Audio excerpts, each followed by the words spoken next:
This kind of realism will allow you to connect with the audience who's going to be your natural buyer. You're not going to make everyone your friend. 50% of people are going to love you. 49% are going to hate you. And you just need to make that other 1% turn over to your side to become very successful.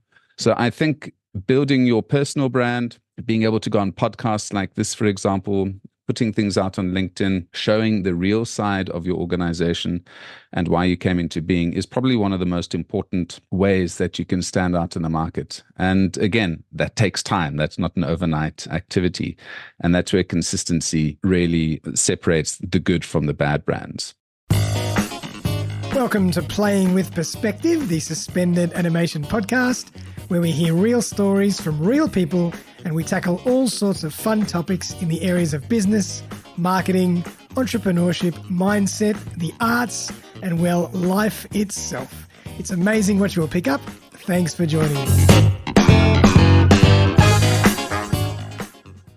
Welcome, everyone. It's another great episode of Playing with Perspective, the suspended animation podcast. I'm Darren Saul, your host. I have the fantastic Nicholas Kuhne in the house, joining me all the way from Oslo. How are you doing, Nicholas? No, we are doing very well here. Thank you very much. No.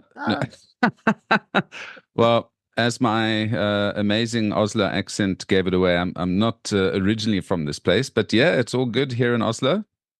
Right, love it. I'm looking forward to having a good chat with you. Obviously, we know each other. I've been on your podcast before, which is fantastic. Yep. So looking forward to returning the favor.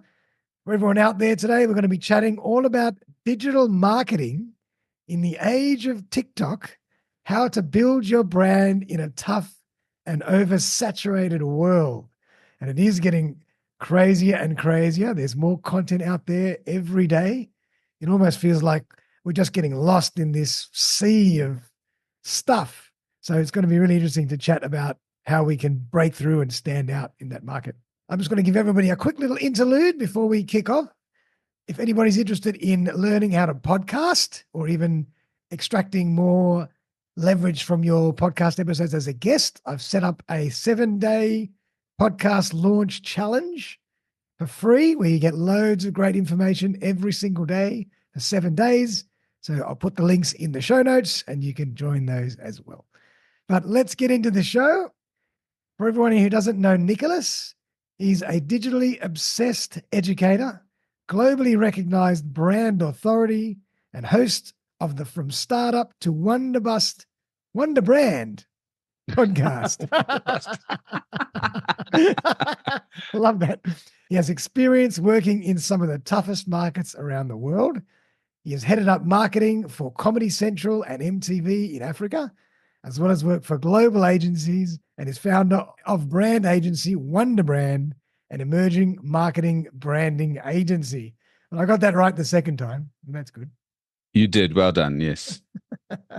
So, mate, tell us a bit more about your journey and how you moved from Africa to Oslo and how you got into marketing and all that kind of stuff. Well, it's been quite a circuitous route, I won't lie. So luckily I started my career in marketing. I took a degree with marketing and communications. So I'm one of the lucky few who's actually managed to work their entire life in the industry that they studied. So that's an advantage for me. And I've seen now what I learned when I was a 21-year-old is now actually quite relevant to me as a 44-year-old. So only now am I starting to use that stuff that I learned when I was much younger. But that's actually very interesting. Let's just touch on that for a second. So you studied marketing, and I always think to myself, I wonder if the marketing strategy and curriculum from back then, when it was very traditional and, you know, the crazy world of social media and digital wasn't even here, how relevant is that? So obviously still very relevant. Well, people haven't changed. How they shop and how they view media has changed a bit, but people's psychology and the way that people go through a buyer process is exactly the same. They're just new ways that they do it. So one of my favorite topics is something called the customer journey. And I tell my students, when I speak to clients, I ask them, have you done a customer journey? And they go, what is that? And if you understand the customer journey and have created a strong customer journey for your brand, you will nail all aspects of marketing. You'll know where you're making a mistake. You'll know, why am I not getting people responding to my emails? It's probably because the awareness stage, nobody knows about us. Or you can decipher. It's like forensics for marketing. You just go into your customer journey. You say, okay, we're going to do an exercise focusing on this area. And then you can test and see in that area with a specific target market that you've selected or specific persona that you've selected, create an email campaign, create a TikTok campaign, or whatever it is kind of campaign you're doing. And you can test and see where the areas that need to be adapted, adjusted, and changed. It makes it so much easier versus just shooting in the dark. Exactly. It makes perfect So sense. to your point, the fundamentals that I learned in marketing, that I learned when I was studying, are exactly the same now. It's just the channels that have changed. Yeah, perfect. Makes sense. So basically, you studied marketing, grew up in Africa, worked for some great big brands as the marketing manager, and then ended up in Oslo. Yeah, well, I mean, before Oslo, I was in Malaysia for 4 years, and I was the head of a group of companies, marketing for a group of companies, and I started a data science company, because why not? What I wanted to do there is integrate data and marketing in a more fundamental way. This is before ChatGPT, by the way. So we were doing actual Python and all of these exciting things. Before that, I mean, I've been running Wunderbrand for 14 years. It's sort of on autopilot at the moment now, because a lot of things are automated and folks reach out to us. But in terms of my career, I'll just give you the highlights. How about that? Perfect. Moved to Nigeria when I was 24 to set up a youth research company with JWT. Then I moved to Nando's. Then I moved to TBWA in Africa again, because in those days, nobody had any experience in Africa. And when South Africans talk about Africa, we don't mean South Africa. We mean, anywhere above the Limpopo. So even for South Africans, going into Africa after apartheid was sort of this wild west. So I was one of the few folks who had some experience working in those markets, and it really set me in good stead for my career. And what it allowed me to do is understand how to work in extremely tough environments where nothing worked and you had to bootstrap things. So from an education perspective and for dealing with exigencies and dealing with difficult clients, I've done it all. Sounds like it's been an incredible journey. What led you to Oslo? How did you get to Oslo? Well, I decided to give the youngsters a chance to do the exciting stuff. So I thought, I've done all the exciting stuff. I've worked in difficult environments and had great fun. But I've got 2 small children, and South Africa was getting a bit hairy. So we decided, well, where else could we go? We've been in Malaysia, which is 32 degrees day and night. So we wanted a change of environment. And boy, has Oslo got that. And I'd thought, I want to teach when I'm slightly older. And then I realized, wait a minute, I am slightly older. So the opportunity came up to be a lecturer in digital marketing. And I was like, yeah, let's do that. And Oslo, honestly, is such an amazing place. And I work at a wonderful university called Nurof. It's a vocational school. So we do really hands-on stuff. This is not just theory. I show them the theory, and then we just go straight into how do you apply this in a real-world environment. Wow. And you obviously organize case studies and case launches and marketing strategies, and people actually do this in real time. We don't do case studies. We just get into the work. So I throw them into the deep end. And this particular class I've got now is so far advanced from where I expected. They've done webinars, they've done TikToks, they've done live streaming, they've done a whole bunch of things. And I must tell you, there's a difference between the marketing theory and application side. So you were asking the difference between education from when I was slightly younger, when I did my degree, to now. Yeah. The environment is moving so quickly that there aren't degrees in TikTok. There were degrees in television, in radio, outdoor, etc. There aren't degrees on Facebook, on Instagram, on TikTok, and things like this. It's learning by doing. So that's the big difference. And I think that's where progressive universities and progressive education institutions are focusing their attention is, well, you've just got to get your hands dirty and get students, and not just students, but older folks like us, ready for lifelong learning. So it's a pain in the ass because you just got to continually, there's new launches and new tech coming out on podcast platforms every 6 months, every 3 months. And you've got, not another one. So I try and set up the students to be available for long-term learning and give them the sort of foundation strategies to make that work for them. Yep. I love that. It's so true, isn't it? I mean, every day I'm getting up and I'm hearing about new tools, new AI technologies, new platforms. I'm saying, my God, does it ever end? But it doesn't end. It's just going to continue It doesn't change, and you have to be prepared for that change and prepared for that educational journey. Otherwise, forget it. Absolutely. My hair was here last year. It's pretty crazy. But again, as you say, the fundamentals and the psychology doesn't change. So it's just a small application of where the attention is and how to use the attention. If you do a good job in the psychology and the setup of the customer journey, it's not that hard. Absolutely. And to give an example of this, you and I remember when we were studying, no Facebook, no Instagram, no TikTok, none of these channels. And I've said to these students, in 10 years' time, there's going to be 10 new technologies that didn't exist that you're going to go, wow, when I was young, these things didn't, exist. So, we've managed it. So we just need to set up our youngsters to be ready for the inevitable change when it comes. Love that. And I always say to people, particularly around podcasting, but in general, once you understand the language of digital, it gets easier because digital is here to stay now. We have to learn how to cut up videos and, what is the difference between an MP3 and an MP4 or whatever, or a WAV file. I mean, once you get to know this technology, this language, you can adapt quite quickly. It's not that hard. Yeah. But I want to kind of chat about your background as well and the contrast.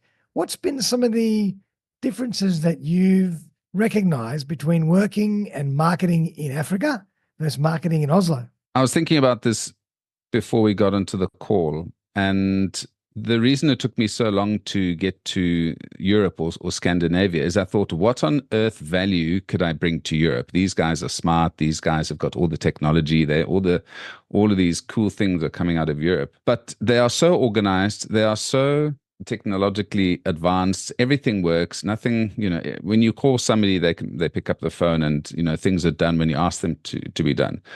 So there's a heck of a lot I can teach these guys for when things go wrong, doing things like COVID. And the big thing is that working in emerging markets, you don't have the luxury of having very specialist roles of somebody just doing SEO, somebody just doing this, somebody just doing that. The whole of Africa and Asia and the emerging markets, everyone is a mini agency and everyone is a jack of all trades. It's changing a little bit now because obviously the sophistication levels and the quality of agencies and that is improving at an amazing rate in these countries. But the ability to work in tough environments when things don't work on time is very important. And the second thing that I think is the large differentiator between working in Europe and working in emerging markets is the sophistication level of the customer sometimes.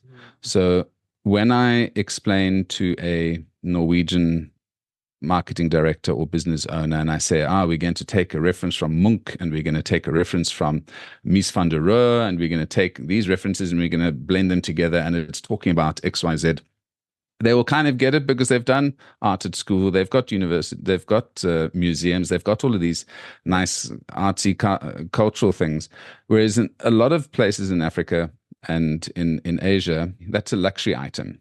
And the training of the executives takes a little bit more of your time. The explaining more complicated or creative visual ideas sometimes takes a little bit longer, and you've got to present your work in a different way. So it's just an exposure and experience aspect. And that for me was a big difference between working in emerging markets versus working in the sort of in Europe and America. Nice. And what about global versus local brands? Because you've done a bit of work with both. What are some of the intricacies of the two? Well, I'll go back to why I started Wunderbrand, my agency. I used to work at Interbrand and I was the managing director of West Africa for a short period, but I'd worked at Interbrand in various roles.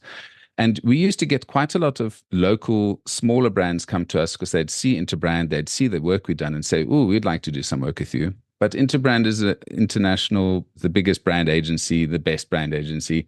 And, unless you've got deep pockets, they're not going to, even wake up in the morning to take your call. Yeah. So I thought, coming from an emerging market myself, being South Africa, I thought these are the kind of brands I want to help. I want to help these local brands compete against international businesses and give them the same quality brand strategy and design that they'd get from the big players like your Landors and Interbrands, etc. That's what I ended up doing. And I'm very happy to say we beat Interbrand and Landor at some pitches, probably on pricing and things like that. But, we did manage we had quite a good run. Right. But when it comes to global versus local brands, a majority of the brands that you're talking about are not brands, local brands, they're products or businesses. Brands take time and effort and energy and time basically to develop. I did a nice little short yesterday because I was just thinking about the consumer journey and saying, if you look at Coca-Cola, if you look at Pepsi, if you look at KFC, if you look at Shell, if you look at and Apple, a lot of these companies don't put the name underneath the logo. Yeah. And what we're taught and what we see in a lot of magazines and articles and things is that these are the top brands, these are the ones that you should emulate. So everyone does a logo with no name and no description underneath what it does, which is an enormous mistake because Coca-Cola, 120 years old, Ford, 120 years old, Apple, that's 50 years old now. Can you believe it? And Ford, for example, when they started, their logo had Ford Motors Detroit. So they said the name, what they sold, and where they came from. So the local brands, there's a lot of them, or smaller brands that are emerging and trying to take on the larger guys, is that they try and shortcut the process and do it overnight, which is impossible. It takes time, and that's where a proper brand strategy and understanding brands and consistency becomes very important. So the big difference between the global guys and the small guys is obviously brand recognition and the experience that customers have with that particular brand over time or business over time. That's what builds your brand. So that's something that you got to try and communicate and explain to customers. I like that. I like that distinction between a brand versus a product. You're a brand when you've been around for a long time. You've got incredible recognition. Everybody knows what your logo means. In Nike, we see that Nike swirl or swish. We know what it is. It doesn't have to say Nike. Exactly. When folks ask me about how quickly they can turn into a brand, and I say, well, a brand is, your business could be an overnight success in 10 years. Exactly. So, and that's how long it generally takes for a brand to sort of get real traction in a market. Yeah, nice. That kind of leads us really well into trying to grab some tips and strategies from you as to how can people start to differentiate themselves and stand out in this noisy digital market where there's just an absolute barrage of information and people talking at me. I always like to say, as a fun exercise, if you look at your phone and you just scroll, but you turn the sound off, all you see is everybody's just at you nonstop. And it's so noisy and you think, my God, where do I even start here? So how do we start to differentiate ourselves and really use that to our advantage? So this is the cash money question, Darren. So I hope you're charging a lot of money for this episode. One of the things that I've seen with brands in my long and illustrious career, telling people about brands, so hopefully I know a little bit about it. Unless you're a Coca-Cola, unless you are one of these big brands that, again, have had the ability in the olden days where we had mass media and we had, very limited channels where you could consume media, the ability for new brands to emerge is going to be very difficult, I think, unless you've got enormous marketing budgets. And one of the ways to get around this, and a lot of startups and small and medium-sized businesses forget this, is that at the stage your business is at, people are buying you, not necessarily the product or the service that you've got. Okay. And a lot of people are quite media shy. A lot of people want to rather put on the name, so dinosaur eggs incorporated, etc., and are hoping that people are going to know what that means and are going to buy the motor car that dinosaur egg sells because they just came up with this nice name.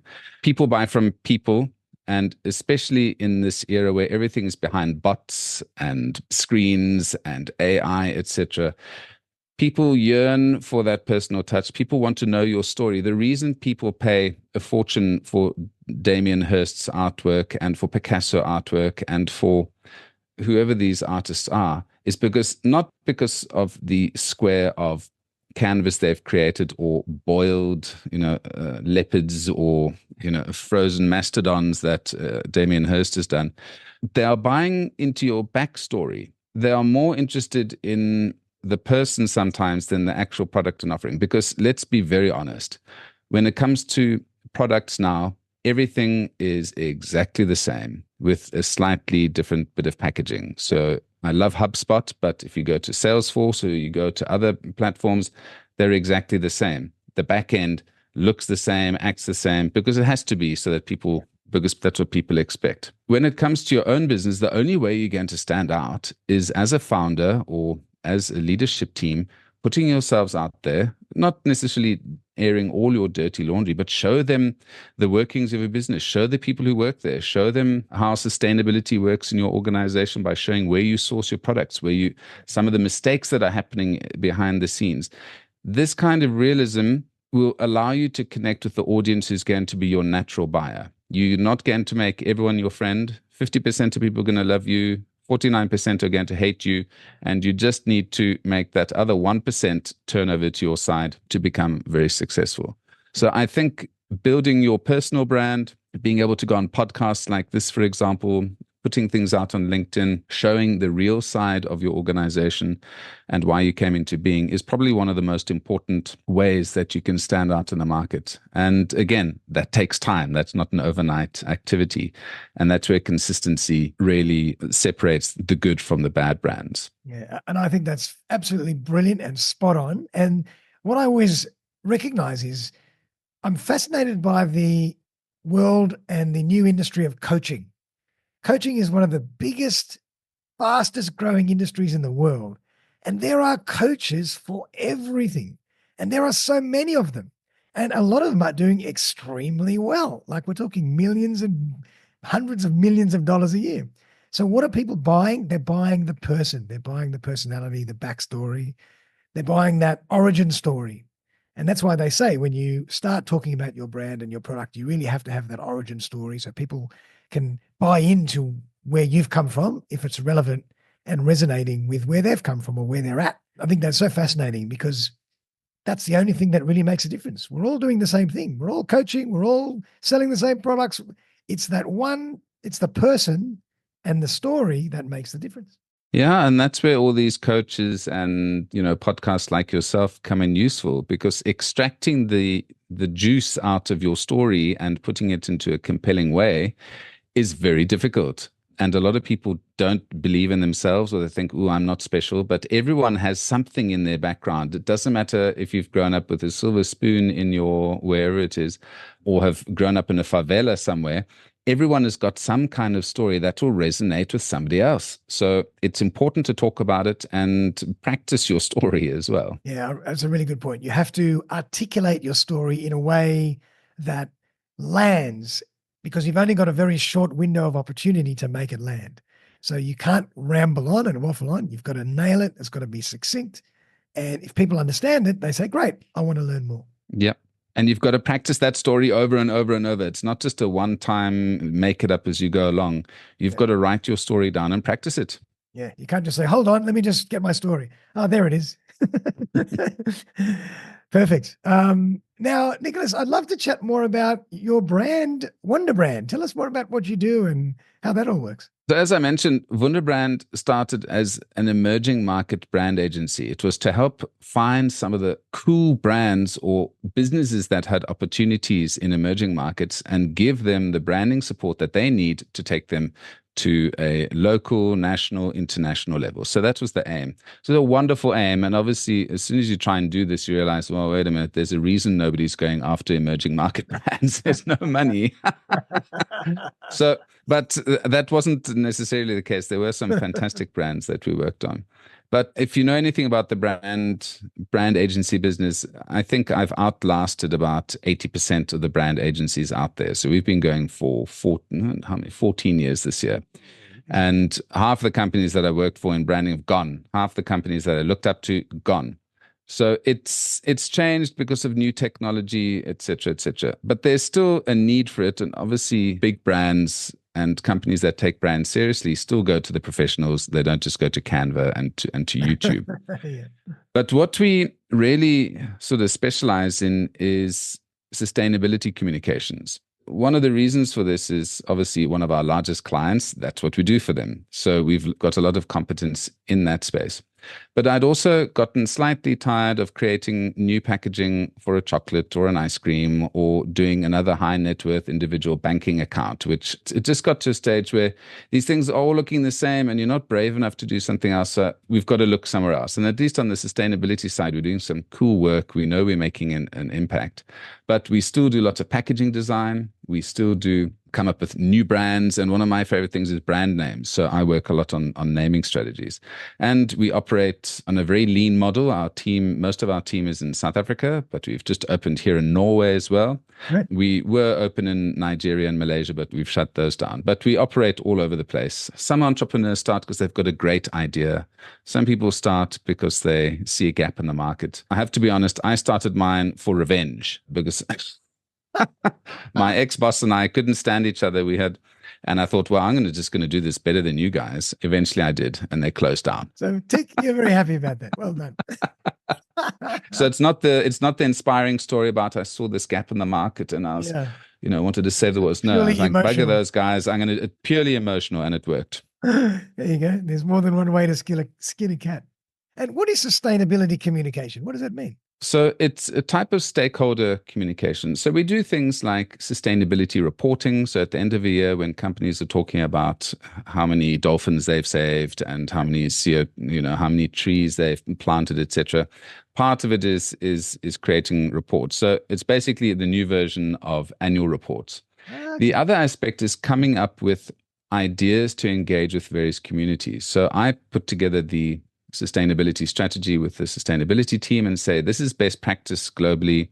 Here are what your competitors are doing. This is what, the UN is expecting. And we develop campaigns for the various stakeholders. So stakeholders would be your staff. So how does your staff take sustainability to heart and make that part of the ethos of the organization? How do you choose your suppliers or get your suppliers up to a stage where their sustainability practices make them a good partner for you? So there's a lot of communication and training there. And then a lot of social media, film, and communicating what you've done. Because at the end of the day, these folks are running a business. So there's the charitable aspect of sustainability with the triple bottom line. But you want to show that you're a business that people can trust and they can believe in, and that is actually doing good in the environment and giving back to communities. So that's it in a nutshell. And coming up with cool campaigns, making sustainability and aspects like that look, part of the organization's culture and explaining to people what we're doing. So that's pretty much it. It's becoming a really important part of every brand story as well now, isn't it? Yeah. It's a big differentiator now with companies, and the younger generations are looking for companies that do consider that as part of their business practice. And it's sort of expected. People know these companies are making profits. You better be putting some of that back to not ruining the environment. Yeah. I love it. Now, I want to chat about one of our favorite mutual passions, podcasting. So I know that you've got a wonderful podcast that I've been on. There it is.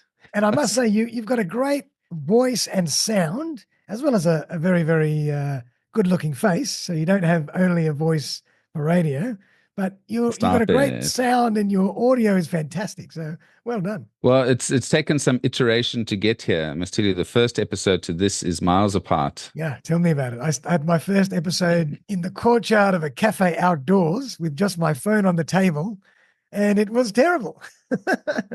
But that's part of the journey, and something that we're going to get into as well.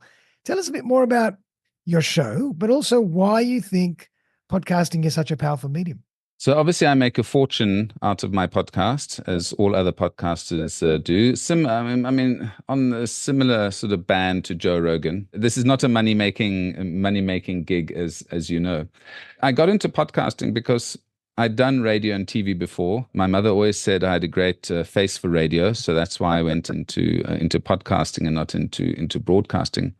And coming to a new country like Norway, my network was not great. So I thought, what's one way that I can start engaging with a new community, a new market in a way that is relevant and still take some of the skills that I've built up over the years? I focus on startups and I work with students, and I work with brands. So I thought, well, let's just tie that all together, and from startup to Wunderbrand. So it's that process of going from the start to being a fantastic brand. And what we do is I basically map it to the course that I teach. So we talk about digital marketing, we talk about website optimization, we talk about social media, performance analytics, LinkedIn, all of these things. So whenever I am working through my subjects, I say, let me get a bit of a refresher, or let me get best practice in the market, because this is a consistently changing market.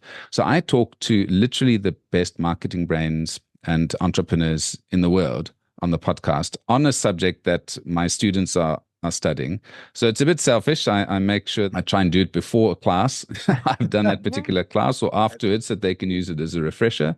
The point is to try and help entrepreneurs, startups, and businesses shortcut or avoid some of the mistakes that they might make if they don't listen to this podcast. And that's really, I speak to folks like you as well on podcasts, and just the gems that I get out of these discussions, because there's research behind it, and I obviously speak to relevant and expert people.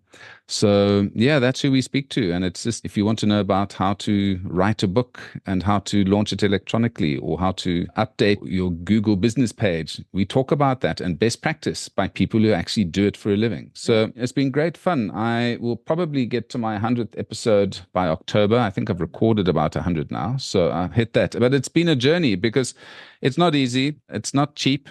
And it takes an inordinate amount of time. Yep. So, yeah. You do your own editing and production? Everything. Wow. Yeah. And how many episodes do you do a month?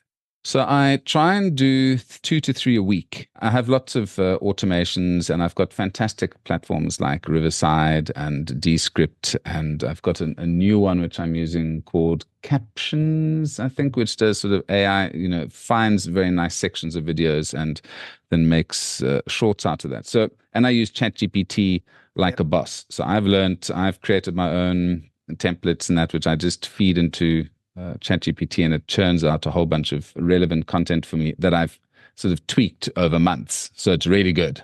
Yeah, that's awesome. I did the same thing. I kind of just want to reiterate what you mentioned, in that I think it's a very clever strategy to utilize the medium to gather information and record in a digital video and audio form. So then you can go and use that in your teaching. So I think it's a brilliant strategy. It's a good example of how people should be thinking about adding and complementing what they do with some of this new technology and marketing strategies around, like podcasting. Now I've just got to get my students to listen to it. Yeah. If they're not bored listening to me droning on in the class. Exactly. Do you ever get your students on the show? No, but I will have one of my ex-students come on the show in the next month, which is quite exciting. So, and I'll have one of my colleagues. I've done 0 Norwegian interviews. It's all been international folks. So the next focus is to get a couple of local folks, now that my Norwegian is a bit better. Ah, fantastic. But everybody speaks very good English over there too now. Yeah, they do. So it's a bit embarrassing when you try and speak Norwegian and they're not kindly. They're very, yeah, exactly. Don't even worry. If I can ask you a question, when it comes to guests, now this takes your time. You're spending a good amount of your time with me. You're going to be editing this and doing. As a guest, my experience is that guests have been pretty appalling at promoting themselves. They make all of the effort of getting onto a show. They make all of the effort dolling themselves up, and then they just expect the universe to send this episode into the stratosphere. What am I doing wrong? What does an ideal guest look like to you? What should an ideal guest do, Darren? Awesome. And I was just about to get to the same thing, because I think that's so important. Everybody thinks that jumping on a podcast is like the be all and end all magic bullet. And that's it. All they have to do is get on the show and say, thank you very much. And off I go, and I'm going to be rich and famous. Yeah. No way. You've got to do as much work as the guest as you do as the host. It's a collaboration on both sides of the fence. So we both should be taking the content, chopping it up, posting it on social media, putting it into our newsletters, putting it on our email signatures, talking about it everywhere we go. Any way we can think of distributing that and getting more attention for what we do by showing people what we've just achieved on a podcast or sharing our message in some way is the answer. So I always say to people, there's no secret that I'm passionate about podcasting and I love teaching people how to podcast. But I say at the end or during my presentation, if you do nothing about this and you don't want to set up a podcast and it all seems too hard, at least get on the show as a guest and do something with the content. Don't just sit there and wait. It's so important. As a guest myself, I know you've got some great content out there as well, Darren. So I'm turning my host hat on now. Tell me a bit about some of the content that you've got out for folks who are either wanting to be a better guest or be a better podcaster and actually get results from the work that they're doing. I appreciate that. I do lots of work on both sides. Again, I'm putting out different courses for guests and for hosts onto how to podcast. I'm trying to tackle it from all levels. So if people are just starting to think about podcasting and want to understand how it will work and what it can do, I've got introductory courses. Then I've got 4-part meaty courses where people really go from A to Z and set up a whole show and really get serious. And then I've got the next phase, which I think is the future of podcasting, which is the monetization of podcasting. I think that at some point now, there's so much noise and so many podcasts around, we have to start thinking about how can we actually drive some revenue from what all this work we're doing. So I've started to put together some courses around how to monetize your podcast. So I've got all sorts of stuff that's either recorded or one-on-one with me. And there's group community coaching and all that kind of stuff. But I appreciate you asking the question. And as you have done that so very nicely, I will use that as a piece of content for my promotion. And that's exactly how it works. Exactly. Well, what I'd like to do is I'd like to go through one of your courses with my students because we're doing content creation right now. And obviously I bombard them with my podcast. But last year I did a training course on how to start a podcast, but it was quite basic because I just started. So I'd love to test drive your course with my class and let's see what they do. So I'll be in touch with you afterwards about that. I really appreciate that. But it just goes to show you that like podcasting, there's such a need for podcasting. And I always like to say podcasting is great for two things. And a lot of people don't realize the second thing. The first thing is it's great for awareness. It's great for branding, like all the things we've discussed today. But the other thing it's amazing for, probably even the most important point, is it's really amazing for marketing material. It's the content that you drive and leverage from your podcast in audio and video form that is the real gold and the hidden potential of your podcast. So I always tell people, if you're sick of writing content, you don't know what to post, you don't know what to do anymore, just start a podcast strategy and that will take care of everything for you. Because look how much content we're going to strip out of this 45-minute episode. It's unbelievable. Absolutely. We're going to go ape shit. Yeah. So we'll cut that out, but I will keep that in as well. But that's the beauty of podcasting. I think people have to really realize from a host and a guest point of view, you have to leverage the power of what you've just done because nobody's going to know you unless you tell them about you. And this allows you to do that in a more indirect, passive, curious, organic way rather than just shoving your sales messages down people's throats all day long. It goes back to the customer journey. You've got to figure out where this podcast is going to fit in your customer journey. Is it for awareness because nobody knows that you even exist? Or is it to try and convince some big clients that, oh, these guys are getting onto XYZ podcast. They must be worth listening to. These guys are specialists. So think about how you're going to be using a podcast as a guest in your marketing strategy and make sure you get interviewed by a decent host like Darren, for example, because it could be as dangerous doing a crappy podcast as doing nothing at all. Yep, agree. And prepare. Try and make sure you're prepared for the show as well. Like Nicholas has prepared himself, I've prepared myself, and we're having a nice show. So it's so important. Well, Nicholas, it's been fantastic. Thank you so much for coming on the show. I've thoroughly enjoyed this conversation. We've got to tackle all our favorite topics like marketing, content, podcasting, the psychology, and the differences between global and local and Africa versus Europe. But I'd love for you to tell people how to find you and how to work with you and bring some awareness to what you do. Yeah, well, Thanks. And I mean, making friends is another thing you do and network with podcasting. I mean, you're in Oz, I'm in Oslo. And so the Oslo gang, that's been a great joy for me. Where folks can get hold of me is if you want to just find out about my podcast and all those channels, you can just go to kuhne.no. That's KUHNE.no. So that'll take you to all of the content that I've created. Then there is wunderbrand.com, WUNDERBRAND.com. And then you can find me on LinkedIn. I talk a lot and I put out a lot of content. So if you put Nick Kuhne, you will find me on LinkedIn. So that's where I do most of my responses. Sensational. And if people want to learn from you at your university, is there a way you want to talk about that? We've got 2 courses. We've got an online course, which is obviously online and probably easier for folks who are out of the country. But if you'd like to find out more about doing the campus course, which is in Oslo and Bergen in Norway, you can go to noroff.no, NOROFF.no, and find out some of the fantastic courses that they've got going. And maybe have me as a teacher next year. There you go. Double whammy. Well, Nicholas, I really appreciate you coming on the show. It's been amazing. We'll definitely keep in touch, and I think we'll do this again. As I always like to leave my guest with the last word, I want to give you the floor, and you can take us to the end of the show. I know you're not from New Zealand, so I can't crow about us beating the New Zealanders, because then just shortly afterwards we got beaten by the Pumas from the other down under in Argentina. So that wasn't great.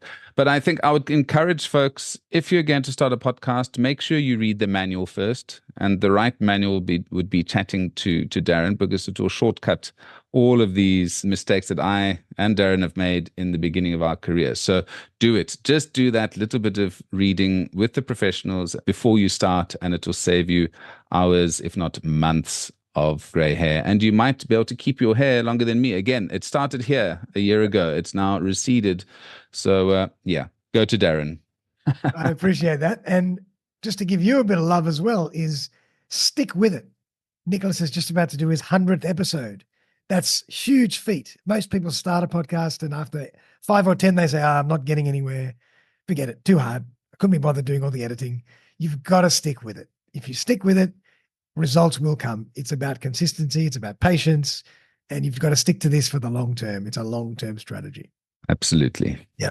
Well, everybody, I hope you enjoyed that as much as I did. We'll see you again for our next episode of Playing with Perspective.